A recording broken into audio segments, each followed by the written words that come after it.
You make your way back to Cobb's Landing. As you do so, with Rashida and your mount in tow, you report to Captain Septimus as he sees the grim expressions on your faces. He frowns in turn. Oh, seems like something happened. Tell me what happened. What was it? Well, to start off from the beginning, we set out from Cobb's Landing up towards the last bridge, and the first day of our travels was very quiet and even idyllic. We spotted some wolves, one rather big one. Oh, a big one, you say? A big white one, yes. That's unusual. Usually those live up in the mountains. Only the small ones usually roam these parts. Well, there was one big one. We avoided them and kept going on our way. We then arrived at the inn run by Hatshepsut and Yusuf. And after some food, decided to wait for Elias to turn up. Because we thought since he knew the area, he could point us in the direction of, what we were seeking. Elias did arrive. He brought some of his, prize from hunting to the inn, and we yes. talked. He's quite a good hunter. We talked with him about going up north, and he said he would take us to the Herms the next morning. So we settled in for the night. And, the original goal of this expedition was to find out whether there were any Nizamian bodies resting this way. And that night, I prayed for some guidance and had a vision telling me that we were looking in the wrong place. Oh. Did you get an inclination of where to go? Somewhere south by the cliffs. Well, in detail, my vision was that there was a cliff north of some sick people, and there was something on that cliff looking down at them. But I didn't get much more other than that and the feeling of south and far away from here.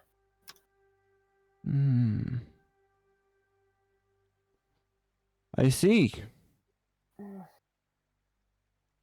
Looking at a map, my personal best guess would be maybe starting off at Dochus and going along the coasts. But anyway, I digress. In the morning, we talked our expedition over, considering my vision, and decided we should probably still go up to the Herms and see if we can map some more of the area. So we set off and arrived at the Herms with Elias's guiding. And he was telling us of the history and was about to tell us a story when from the woods a javelin hit him straight in the eye and turned into a snake. And it ate his eye. And then paralyzed, he dropped where he stood. And these Oh. creatures came out. They were boar-headed. And, well, we fought them off, killed one of them, and recovered Elias's body. They took one of his eyes. We got the other. And then Vati declared war, but we retreated. War it is, then.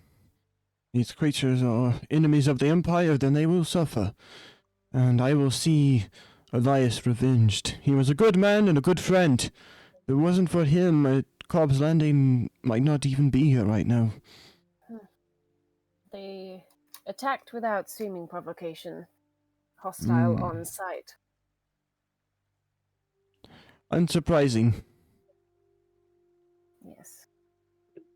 But, well, after we retreated, Vala here has managed to forge some... what was the name of that herb again?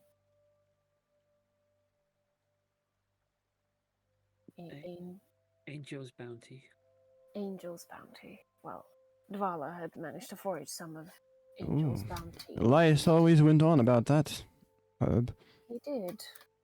So, in a panic, we thought maybe a brew of this plant would somehow help. We thought we could save him.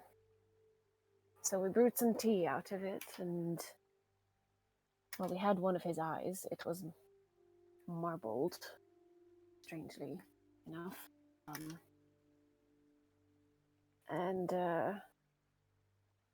Well, we thought we would dip it and then put it back in his head, but the eye dissolved, and then we still fed him this tea, and then he seemed to heal but did not wake and was still as dead as he was before. And then he turned into this glowing dust, which we have collected, but have no idea what it is or what to do with it, really. Wait, no. Hatsipsit did say that maybe it would be very good at curing some sickness or disease if only we brewed this dust into a tea itself.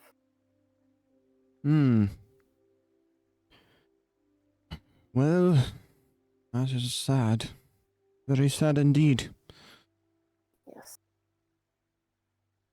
I hope that his sacrifice will be worth it. I hope so too. He's a good man. He seemed as such, and if it's consolation, he seemed at peace. I appreciate your words. Is there anything else you need to report? I see you brought this girl with you. Did something happen to her parents?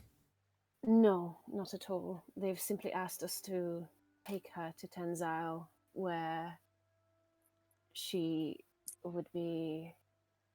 Oh, I'm to take her to my mistress, the Christian Panah Takat, who taught me music. And since Rashida here is also gifted, to see if she'll take Rashida on.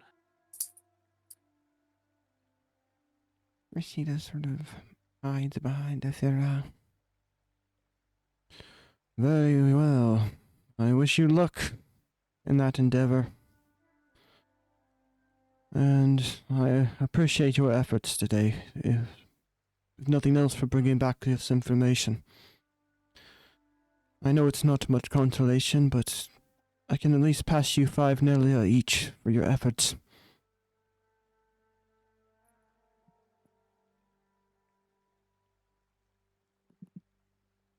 He kind of gives a bow to all of you.